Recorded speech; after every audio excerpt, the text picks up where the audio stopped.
Impacto, lo que necesitas saber.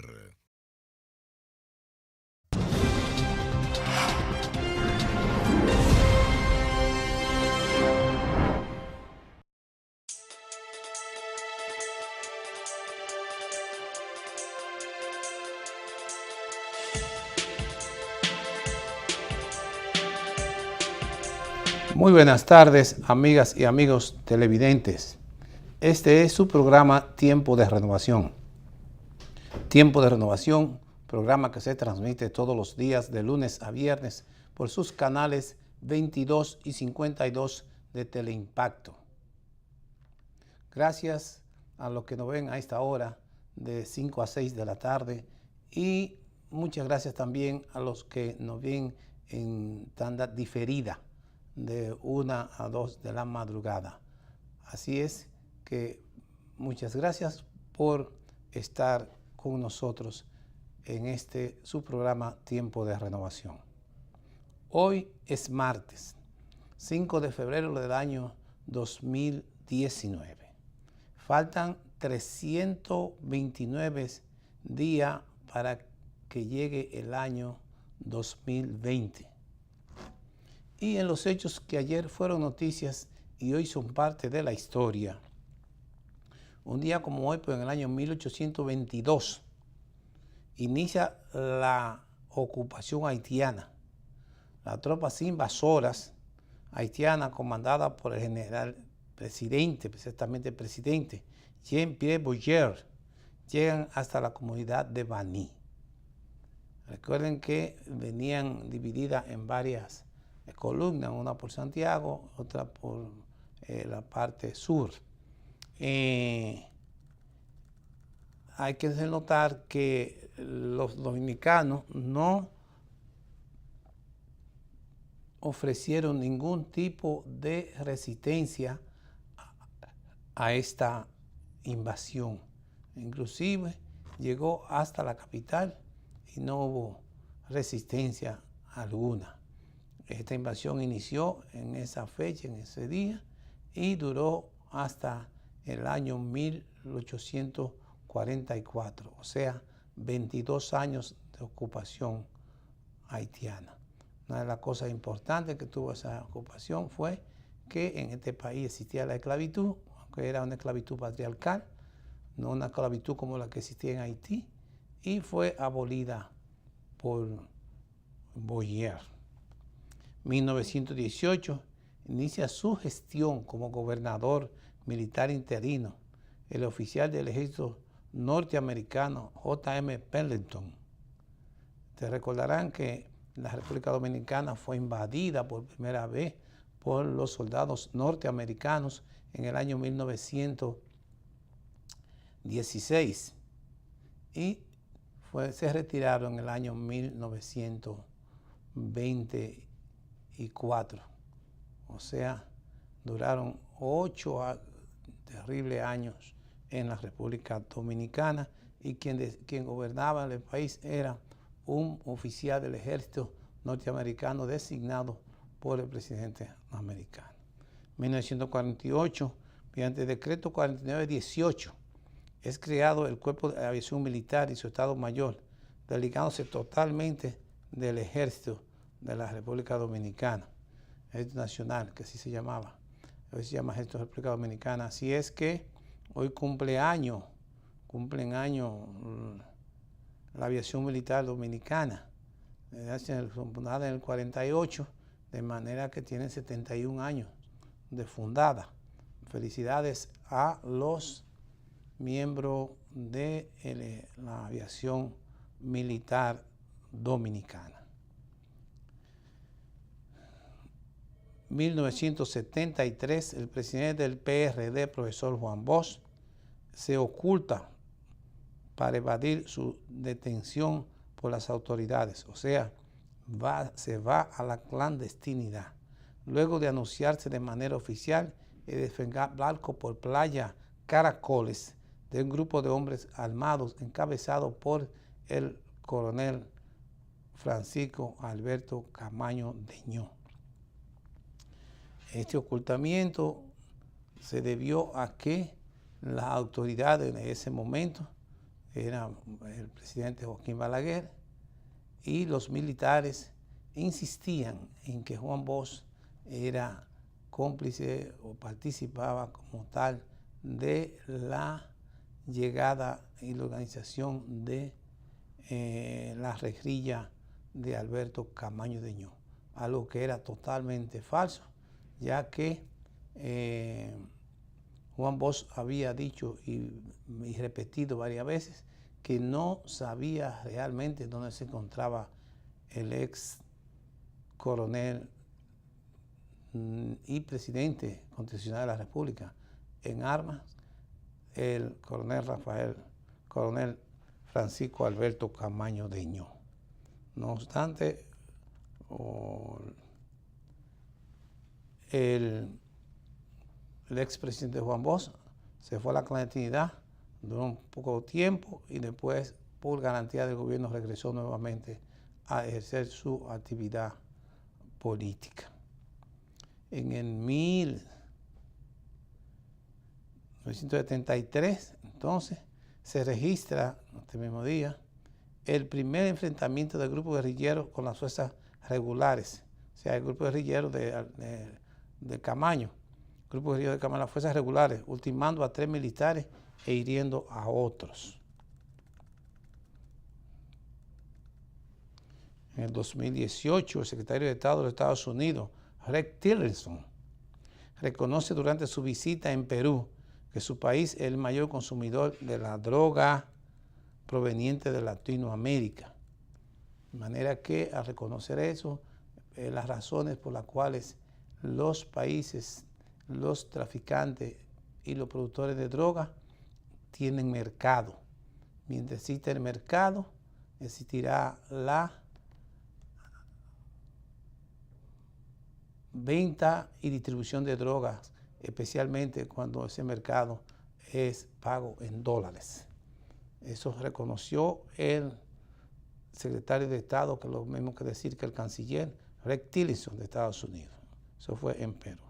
Bien, y con esta última información, con este último hecho que ayer fue noticia, damos por terminado las efemérides de hoy. Bien, y en los comentarios de la noticia es necesario, ¿verdad?, comentar que ayer hubo un fuerte temblor de tierra de 5.3 grados en la escala de Richter, que sacudió a la República Dominicana realmente, pero sobre todo en la parte este del país, especialmente, exactamente en Yuma, y se sintió aquí en la capital de la República.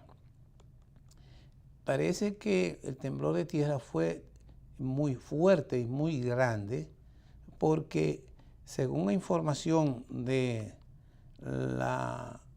el Centro Sismológico de la Universidad Autónoma de Santo Domingo y también desde Estados Unidos, se dice que el temblor de tierra estuvo a una profundidad de 55.2 kilómetros hacia abajo de la tierra.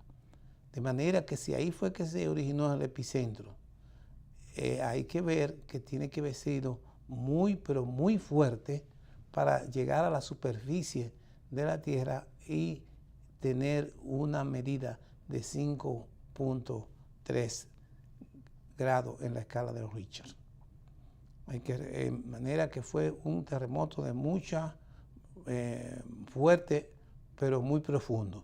Y a ser profundo, cuando vinieron las ondas a llegar a la superficie de la Tierra, pues estaba totalmente debilitado. Pero esa fue la suerte. Recordar que el terremoto que hubo, que destruyó casi Haití,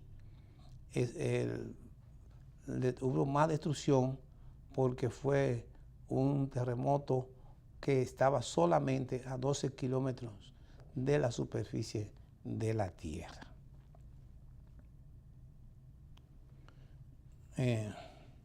Últimamente, o sea, antes de llegar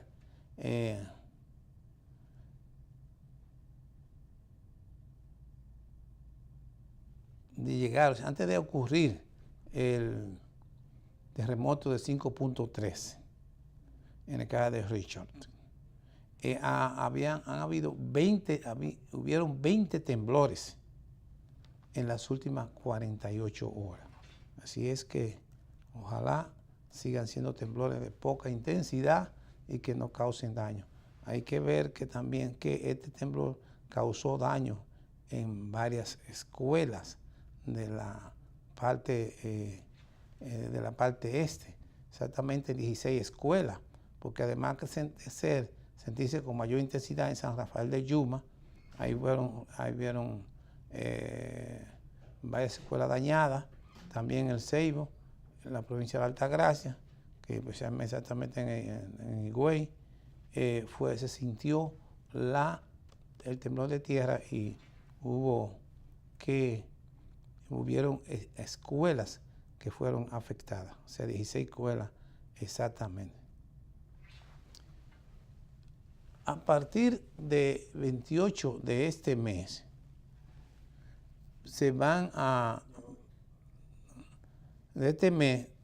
fecha en que se reunirá el Consejo Nacional de la Magistratura, tendremos un nuevo presidente de la Suprema Corte de Justicia.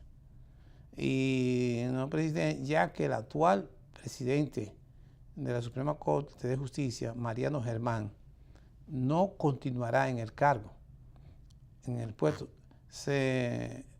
Y esto es por su propia decisión, ya que tomó la decisión de no incluirse en la nueva terna y además de decir que es irrevocable su decisión. No obstante, el magistrado Mariano Germán, aunque no continuará en el puesto, pero se mantendrá dentro del Consejo Nacional de la Magistratura y participará naturalmente en la elección de los demás jueces que serán electos este día 28 y también participará en la elección de quien lo sustituirá a él. De manera que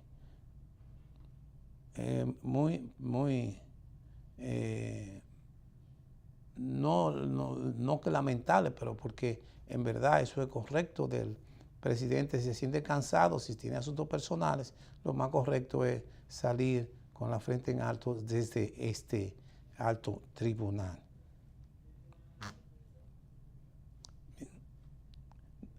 En otro orden de ideas, señores, el juez Baltasar Garzón, este juez es español y se hizo famoso cuando se dedicó a la persecución del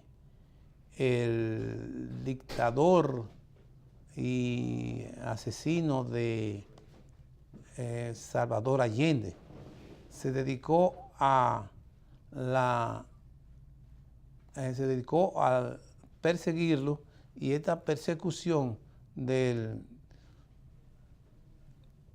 dictador Pinochet hizo que el juez Baltasar Garzón llegara a la fama a través de esa condición. Además, participó también en persecuciones y también en varias situaciones que se dieron en la propia España con relación a la dictadura que hubo en España de Franco. Ahora, el señor juez Baltasar Garzón dice que cree que no existe la soberanía exclusiva.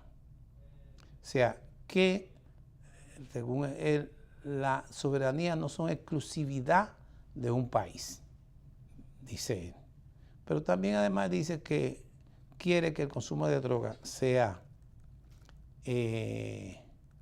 despenalizado.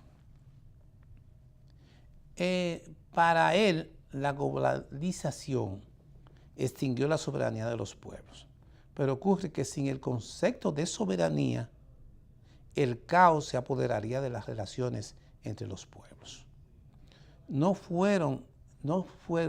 serían necesarias las constituciones, porque las constituciones, que son lo que le dan acta de nacimiento a los estados, entonces, y es de la que en esas constituciones es que está el concepto de soberanía de los pueblos y o de cada estado.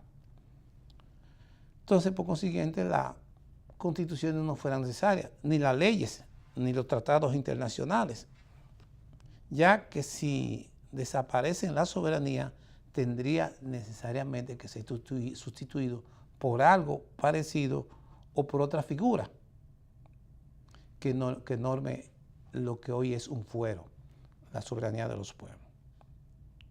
Ahora, ¿qué sería que sustituiría o que sustituye o trata de sustituir la soberanía de los pueblos? Tendría que ser necesariamente la fuerza. Y cuando la fuerza se impone, pues naturalmente desaparece la soberanía, desaparece el Estado, desaparece todo. Aquí en nuestro país, en el año 1916, desapareció la soberanía, desapareció todo, porque los Estados Unidos invadieron a este país. En 1965 también ocurrió otra cosa, y realmente la soberanía, de acuerdo a la Constitución de la República, es exclusiva de la República Dominicana. Entonces, si desaparecen la soberanía y no son exclusivas, entonces los estados fuertes, que serían los que impondrían la fuerza, los estados fuertes, bien armados y sin nada que los detenga, impondrían su criterio en cada uno de los pueblos pequeños y débiles y poco armados, que lo único que tienen en este momento es estos pueblos pequeños, es la soberanía y el reconocimiento internacional de la igualdad de los pueblos. Ahora, para el señor, este juez de tanta experiencia, de tantos conocimientos, entonces dice esta situación. Y lo dice en el medio, en el momento en que Venezuela, un país hermano, y que se fue libertado, se libertó, logró su independencia a sangre y fuego de ese país que viene este señor Garzón, o sea, de España. España era un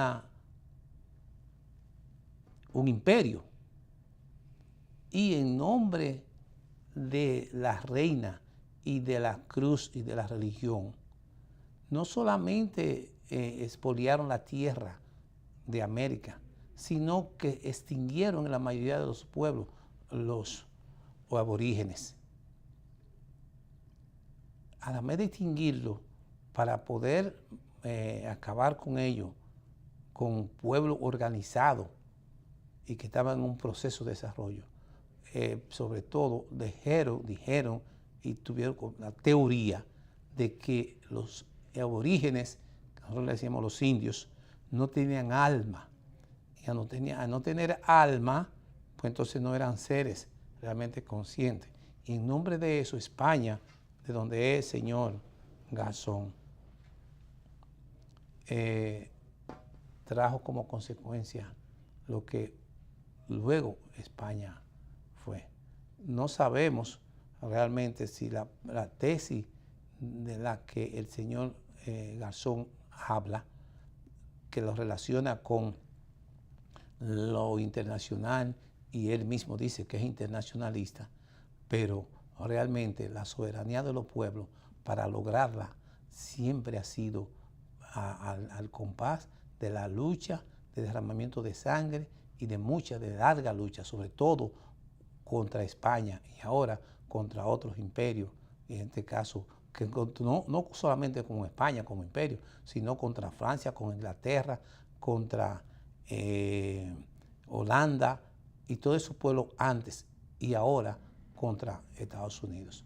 Entonces lo hace en el momento en que Venezuela está luchando por evitar que sea mancillada su tierra y abolida por una invasión la soberanía de ese pueblo. De manera que creemos que el señor Garzón, con relación a eso, podrá quizá tener razón con relación o no, con relación al consumo y tráfico de drogas peligrosa. Es verdad que ese tráfico de droga ha fracasado y él dice que debe ser legalizada. En España hay una parte, hay algo que, o sea, hay droga para el consumo que le permiten a la persona una cantidad de droga como legal, como consumo. Entonces, pero hay que regresar a preguntarse si los criterios por los cuales fueron prohibidas las drogas que dañan, destruyen el cerebro y la personalidad de quienes la consumen, existen todavía.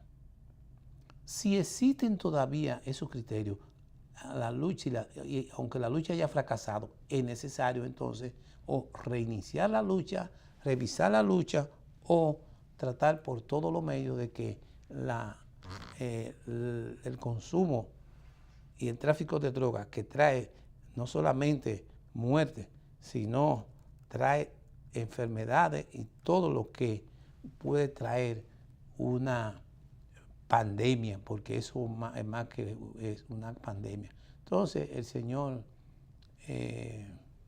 juez viene a proponer eso en la República Dominicana, que es actualmente un puente de tráfico y que los mayores problemas que hay ahora mismo, uno de los mayores problemas que hay en nuestro país de inseguridad y de corrupción de las Fuerzas Armadas, de policía, de algunos miembros de las Fuerzas Armadas, de los pueblos como Baní, etcétera, son producto de este tráfico y de esta situación de droga. Señores, vamos a ir ahora a una pausa y regresaremos nuevamente con ustedes y con la participación como del compañero Víctor Tineo, que nos acompaña.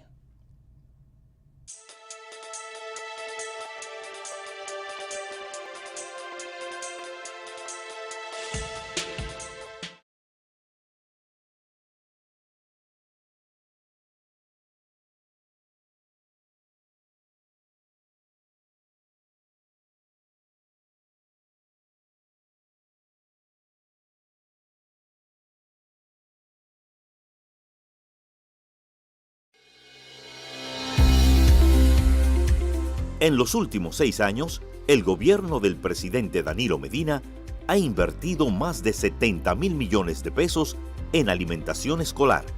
Este año escolar 2018-2019, más de 22.000 millones.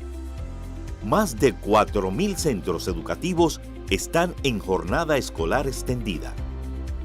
1.3 millones de estudiantes están en la tanda extendida, 70% de la población educativa.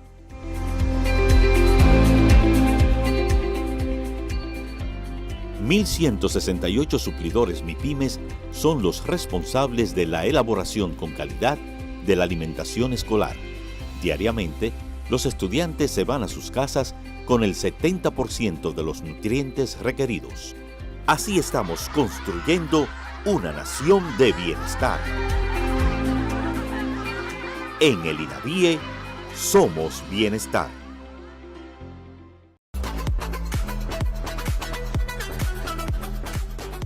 Jennifer Quiroz, encargada del programa Salud Bucal de INAVIE.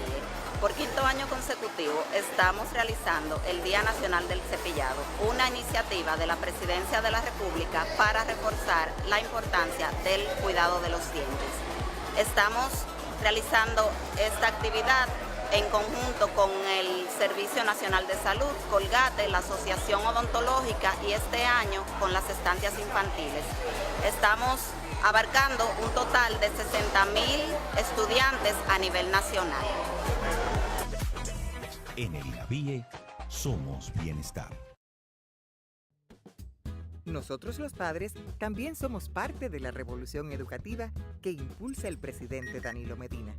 Debemos contribuir al éxito de República Digital Educación, motivando a que nuestros hijos cuiden sus equipos en la escuela y en el hogar. Con la oportunidad de que en familia podamos aprender juntos, realizando con ellos las tareas asignadas. Esto es un esfuerzo en conjunto que debemos hacer para lograr que nuestros hijos sean estudiantes capaces de buscar soluciones a situaciones de la vida diaria y transformarlas en éxitos.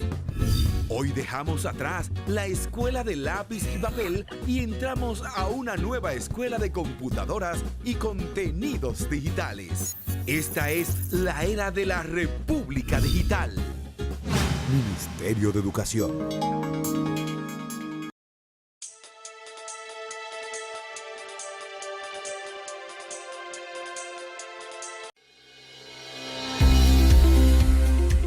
En los últimos 6 años, el gobierno del presidente Danilo Medina ha invertido más de 70.000 millones de pesos en alimentación escolar. Este año escolar 2018-2019, más de 22.000 millones. Más de 4.000 centros educativos están en jornada escolar extendida. 1.3 millones de estudiantes están en la tanda extendida,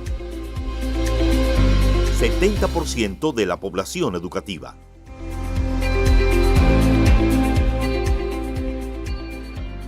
$1,168 suplidores MIPYMES son los responsables de la elaboración con calidad de la alimentación escolar. Diariamente, los estudiantes se van a sus casas con el 70% de los nutrientes requeridos. Así estamos construyendo una nación de bienestar. En el INAVIE, somos bienestar.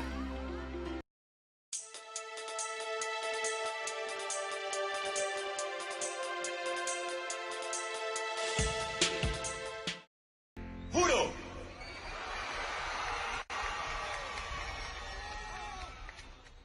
Asumir formalmente las competencias del Ejecutivo Nacional como el presidente encargado de Venezuela. Dicen que la primera víctima cuando llega la guerra es la verdad. Esta frase se la atribuyen al senador estadounidense Hiram Johnson y fue pronunciada por vez primera en 1917, durante la Primera Guerra Mundial. ¿Acaso no se puso en marcha la guerra de Irak con la mentira de las armas de destrucción masiva? Un siglo después, sobre Venezuela se cierne la sombra de la guerra y de la mentira, y la promueven los mismos que montaron la guerra de Irak. Desde hace mucho tiempo se vienen arrojando muchas falsedades sobre el gobierno legítimo de ese país. Guste más o guste menos lo que hace el presidente Maduro. Hoy trataremos de desmontar en 10 sencillos puntos o verdades esto que se quiere presentar como ilegítimo. No levantarás falsos testimonios, ni mentirás.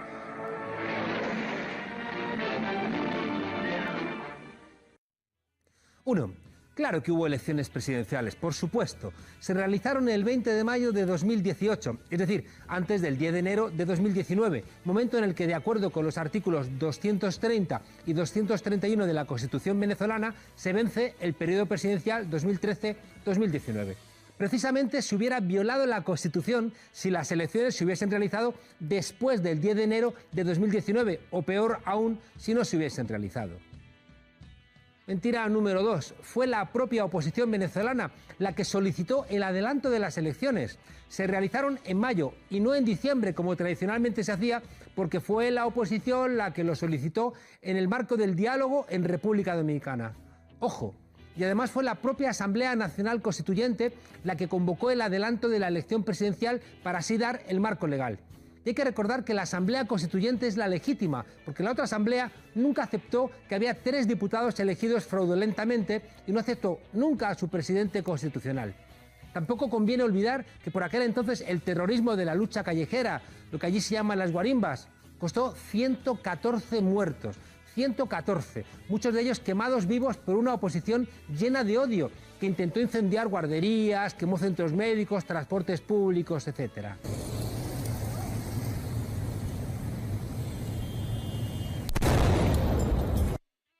Tercera mentira. En Venezuela el voto es un derecho, no un deber. quienes de manera libre, aunque influenciados por algunas organizaciones políticas no democráticas, decidieron no participar, estaban en su pleno derecho. Pero esa abstención en absoluto invalida el proceso electoral. Eso implicaría faltar el respeto a los más de 9 millones de venezolanos que sí votaron. Claro, cuando sabes que vas a perder, dices entonces que no te presentas y quieres invalidar todo el proceso. Eso se llama, señores de la oposición, hacer trampas. Cuarta mentira. En aquellas elecciones participaron 16 partidos políticos. En Venezuela no es obligatorio que los partidos políticos participen en los procesos electorales. Que 3 partidos decidan libremente no participar no ilegitima el proceso electoral, aunque tengan detrás a mucha gente. Mentira número 5. Fueron 6 los candidatos que se presentaron: Nicolás Maduro, Henry Falcón, Javier Bertucci, Reinaldo Quijada, Francisco Visconti Osorio y Luis Alejandro Ratti. Sexta mentira. Maduro ganó con un amplio margen, obtuvo más de 6 millones de votos, 6.248.864 votos para ser exactos. La diferencia entre Maduro y Henry Falcón, que quedó segundo, fue de casi un 47% de votos. Parece que algunos querrían eliminar físicamente a 6 millones de venezolanos, igual que antes eran invisibles los pobres de los cerros. Y aquí, salvo que me corrija el gobierno, salvo a la OEA, se ha invitado a todo el mundo a vivir el proceso electoral. O sea, no tiene expertos la Unión Europea, hoy con los medios que hay, y Naciones Unidas y todas estas organizaciones, para saber si unas elecciones se producen correctamente. Claro que los hay. Mentira número 7. Quien no estuvo fue porque no quiso. Acompañaron aquel proceso electoral unas 150 personas, entre ellas 14 comisiones electorales de 8 países, 2 misiones técnicas electorales, 18 periodistas de distintas partes del mundo, un europarlamentario y una delegación técnico-electoral de la Central Electoral de Rusia. Claro que sería genial que hubiera habido más gente, pero lo que no puede ser es que no participes para intentar ilegitimar un proceso y luego decir que claro, que como no había observadores de tu país, aquello no ha sido justo. Mentira número 8, y este es un punto muy importante. Las elecciones se realizaron con el mismo sistema electoral que fue empleado en las elecciones parlamentarias de diciembre de 2015, en las cuales resultó ganadora la oposición venezolana. A ver si el sistema vale cuando gana la oposición y no vale cuando pierde. Un sistema que es automatizado, que es sometido a auditorías antes, durante y después de los comicios. Un sistema que garantiza el principio de un hombre, una mujer, un voto, porque solo con la huella dactilar se desbloquea la máquina de votación. Luego Estados Unidos y Canadá amenazaron a esa empresa diciendo que nunca la iban a contratar para que se desdijera a sí misma. Claro, es el mercado, amigos. Mentira número 9. Se realizaron 18 auditorías al sistema automatizado. Los representantes del candidato Henry Falcón participaron en las 18 y suscribieron las actas en las que manifestaban su conformidad con el sistema electoral. Para los más escépticos, las auditorías son públicas, televisadas en vivo por el canal del Consejo Nacional Electoral. Y una vez realizadas las auditorías, el sistema se bloquea y la única manera de acceder nuevamente es con la introducción simultánea de códigos secretos que tiene cada organización política. Por tanto, es imposible manipular ese resultado. Y punto número 10. Ninguno de los candidatos que participó en el proceso electoral impugnó los resultados. Las elecciones presidenciales del 20 de mayo de 2018 fueron libres, transparentes, confiables, seguras y ajustadas a la Constitución, mucho más que las norteamericanas, donde hay millones de votantes, casi todos negros, a los cuales no se les permite ni siquiera acceder al voto. Y recordemos lo que pasó en Florida. Son otros los que pretenden en Venezuela ahora usurpar el cargo de presidente de la República con el argumento de un supuesto vacío de poder. Nombrados en una manifestación. Vacío de poder. Es decir, que ellos llaman a la rebelión, a la lucha callejera y en mitad del fragor ocupado por los medios de comunicación que quieren tumbar al gobierno de Venezuela, dicen que hay un vacío de poder. Pero hemos visto todos que el presidente Maduro sigue en el Palacio de Miraflores. Multiplicar la verdad. Nosotros venimos de las calles del pueblo profundo y a este Palacio Presidencial llegamos hace 20 años con los votos del pueblo. Y a este Palacio Presidencial hemos estado y estaremos con los votos del pueblo, que es el único que elige presidente constitucional en Venezuela. Lo del vacío de poder, por cierto, lo dicen los que prenden fuego a policías en Venezuela y son los mismos que piden cárcel para la gente de Òmnium en Barcelona porque se subieron encima de un coche de la policía. Lo de la doble vara de medir ya se está quedando. Bien. Seguimos aquí. ¿Cómo no? Gracias. Ahora estamos aquí. Bien. Tiempo de renovación. Estábamos observando. Sí, poniendo este video que es necesario. Lo pusimos para que la persona pueda ir dándose cuenta de cuáles son las verdades y cuáles son las mentiras que se dicen sobre la cuestión del régimen de Maduro y sobre todo de un país que es necesario que salga de la crisis, pero no que se profundice la crisis. Y quienes mantienen y quienes impiden que Venezuela tenga medicina, tenga comida, tiene todas esas cosas, no es la propia Venezuela, son otros países. Nosotros hemos dicho en tiempos de renovación, desde hace mucho tiempo, que el bloqueo a la negociación fue una decisión pensada por parte de algunas potencias para que no se produjera ese diálogo en la República Dominicana, que ya estaba simplemente a punto de la firma. Ya se había consensuado, se había llegado al acuerdo para que se celebraran las elecciones en el mes de mayo y participara también el famoso bloque de opositor de allá, de Venezuela. Y aquí hubo varias reuniones con el presidente de la República, con el canciller, y prácticamente fue algo muy difícil de comprender cómo fue posible que ya viniendo para la firma del acuerdo, en la noche, en la madrugada antes de la firma, del día de la firma, se produjera un retroceso por parte de la oposición diciendo que no firmarían ese acuerdo. Y nosotros decimos, si lo hubiesen firmado, hubiese pasado el proceso electoral y hubiesen probablemente ganado ese proceso electoral. Pero participaron en elecciones como quiera. No, ellos no participaron en el de mayo. Ellos decidieron no participar. Participaron Participaron otros, pero no la oposición de la Mesa de la Unidad Democrática. De la Mesa de la Unidad Democrática. ¿Qué ocurre?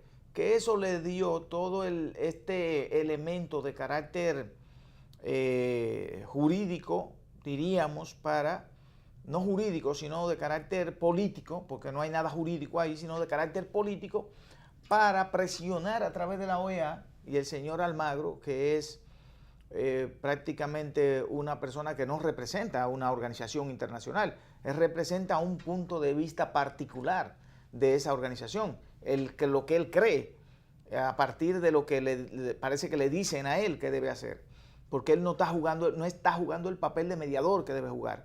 Y este hombre, y la OEA y los Estados Unidos, lo que se plantearon desde el mismo momento fue, a través de la Organización de Estados Americanos, inhabilitar el gobierno del presidente Maduro.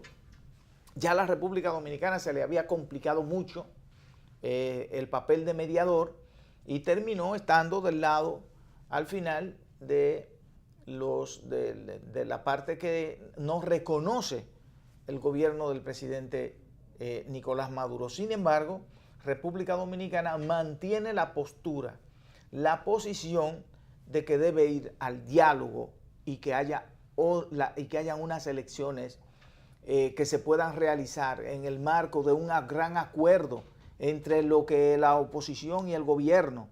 Ese debe ser la salida, al fin y al cabo. En este momento que vive Venezuela, toda América Latina debe alinearse no con la guerra, sino con la paz. A América Latina no le conviene la guerra, a América Latina le conviene la paz, porque en definitiva lo que ocurre en Venezuela le ocurre a toda América Latina. En consecuencia, la tarea aquí es no echarle leña al fuego, no buscar que todo ese andamiaje, no ser parte de todo ese andamiaje de Occidente, porque Occidente históricamente le ha gustado tener el poder y el control, porque nunca lo ha perdido. Occidente, desde que conquistó América, desde que colonizó América, entiende que América es de ellos. Estados Unidos lo sacó de aquí a los europeos a punta de pistola, en guerra. América para los americanos, pero los americanos eran ellos, no nosotros. Nosotros somos un grupo de indígenas, de alguna manera, que está ahí, en ese continente, está sentado ahí, pero para ellos, cuando se dice América para los americanos, no se dice América para los americanos completos, sino para los Estados Unidos de América. Entonces, la posición debe ser definitivamente... Bueno, la de México.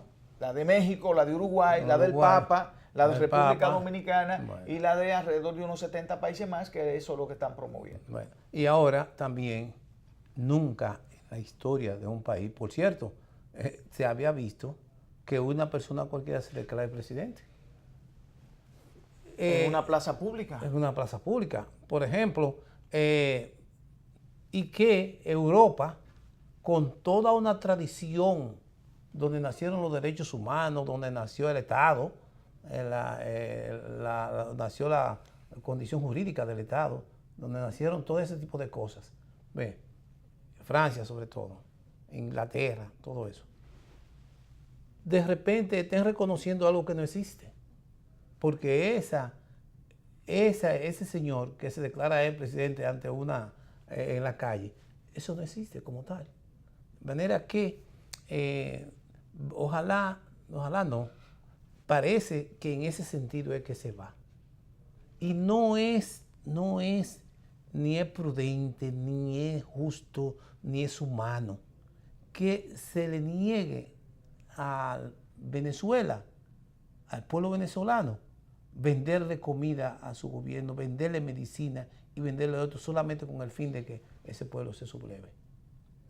Aquí, cuando Trujillo cometió, por cierto, la osadía de hacer un atentado al presidente de Venezuela, el señor Rómulo Betancourt, la OEA se reunió de emergencia y sancionó a Trujillo.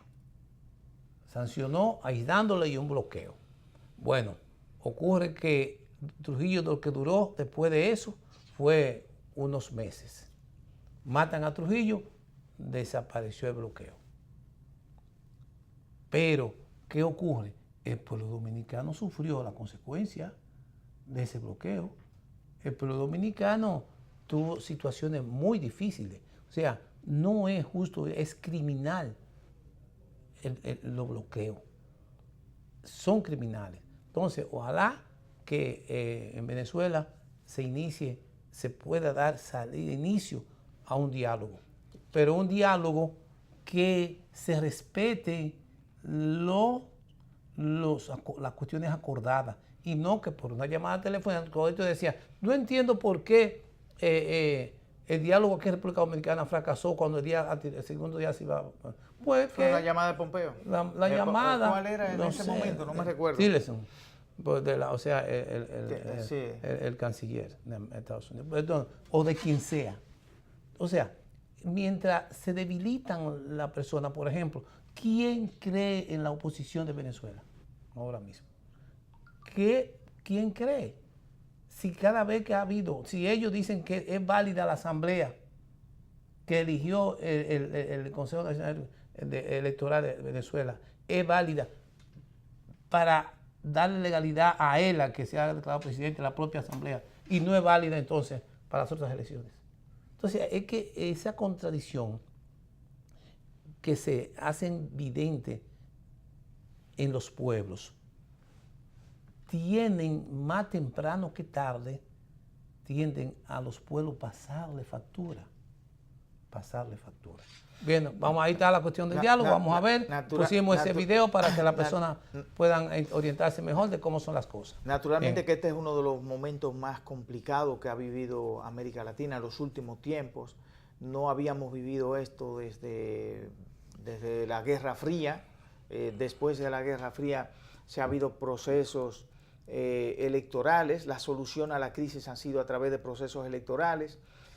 Se buscó todos los mecanismos para que hubiese elecciones, pero los países que impulsaron ese proceso fueron sobre todo la República Dominicana, el expresidente español Rodríguez Zapatero, Omar Torrijos, Leonel Fernández.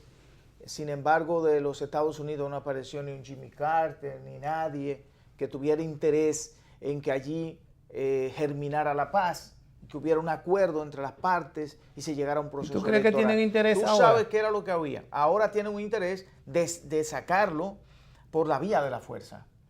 Porque desde el mismo momento en que se toma la decisión de bloquear el pago del petróleo que produce Venezuela al gobierno de Venezuela, en ese mismo momento el plan es una medida de fuerza. Esa es una medida de fuerza hacia el gobierno. Entonces eso es una acción en busca de un golpe de Estado, porque ellos se han estado planteando que se produzca el golpe de Estado a través de la vía militar, pero los militares no han accedido todavía, pero ellos siguen insistiendo en eso. Bueno, ojalá que en Venezuela lo último que le puede pasar al pueblo venezolano, es que el desenlace sea trágico. No parecido a lo que nos pasó a nosotros en el 65. Los que abogan por una invasión a Venezuela, sobre todo dominicanos, como leí yo un editorial. No lo vivieron.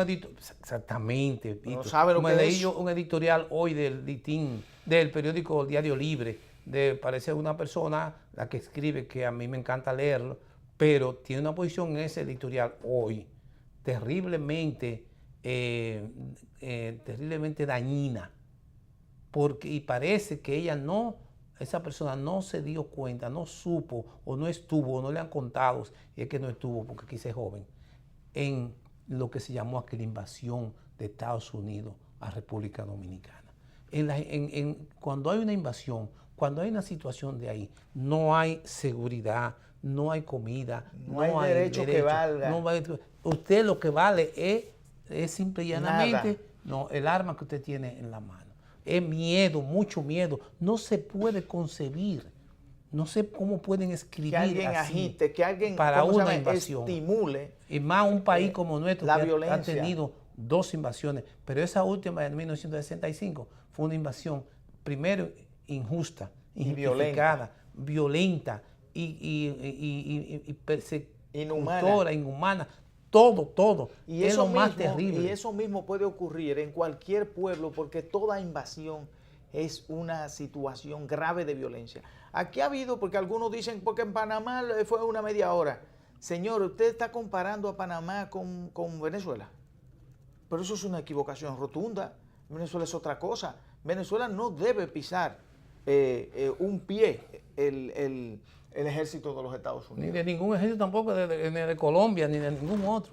Porque por eso tienen que resolver la cosa. Ejército de ningún y lado. tienen que oír las partes, como se estaban oyendo. Porque, por ejemplo, yo no entiendo un dictador.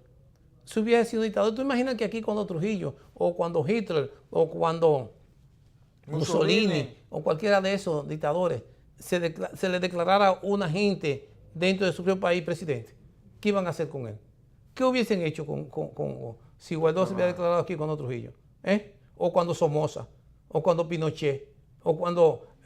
que era inmediatamente el estallido de la guerra. No, hombre, no, que guerra, que lo matan. Que hace tiempo por que eso, lo habían matado. estallido de una... No, que lo matan. Y un dictador, esas no son cosas que se permiten, que un dictador permite. Bueno, Víctor, pasando a otro tema, tú me dijiste que querías que hablara sobre la cuestión del equipo de Leonel, ¿verdad? De lo que... Yo tenía un interés marcado por hablar de la reunión de los precandidatos del PLD, que se reunieron a almorzar hoy. Ajá.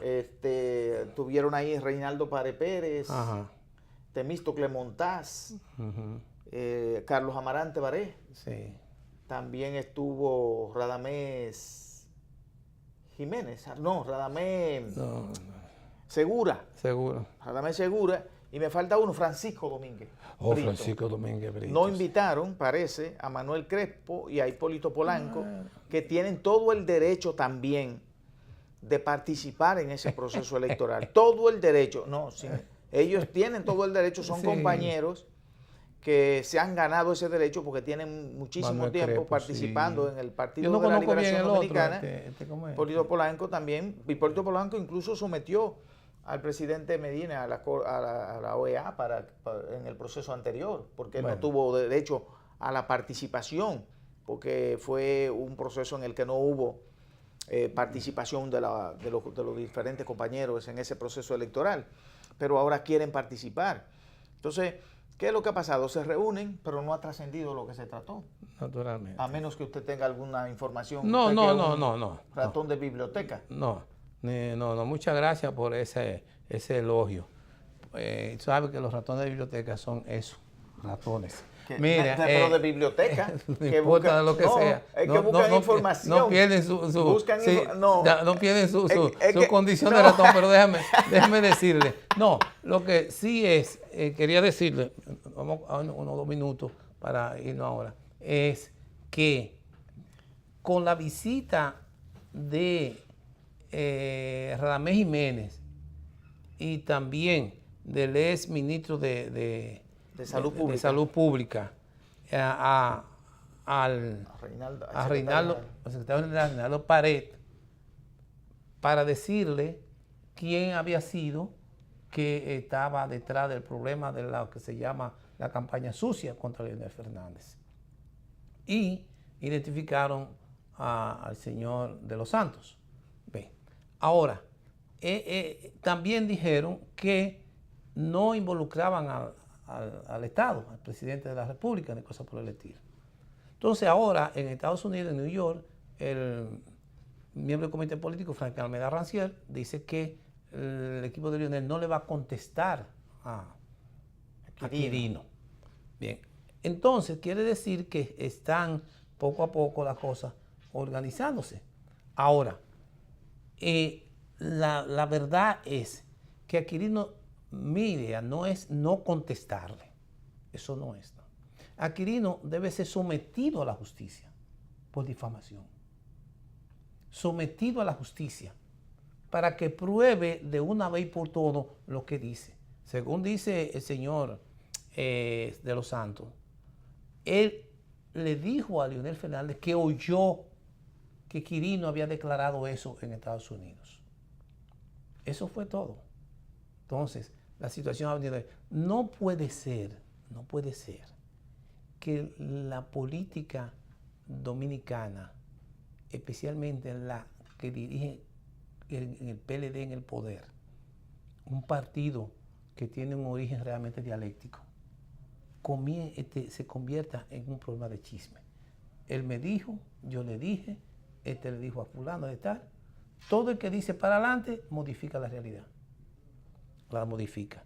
De manera que lo más prudente es que para que Quirino salga de esa cosa, lo más prudente sería someterlo a la justicia. Lo que ocurre es que entrar en una situación, los procesos son larguísimos, mientras tanto queda la nebulosa, todo ese proceso electoral y tú vas a discutir con un ex narcotraficante, que en definitiva no es a discutir. Yo no entiendo cuál es el valor. El valor jurídico. No es discutir. No, eso es penal y tiene que ir el presidente. Tiene que ir el presidente del partido y el someterlo. Recuerda, Margarita tuvo que ir permanente. Sí, porque tú tienes que estar presente. Pero se cayó la persona.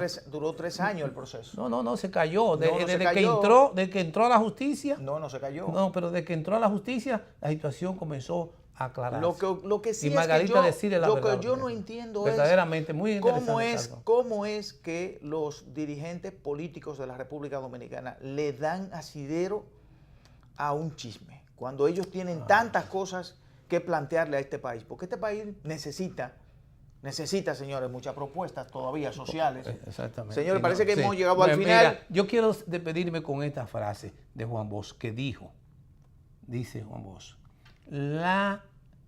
el problema en República Dominicana, la lucha que se presenta entre los diferentes sectores de la pequeña burguesía es peor que la lucha que se presenta entre obreros y burgueses, porque es más fácil resolver el problema entre obreros y patronos que entre los mismos sectores de la pequeña burguesía. Ojalá pudieran leerse.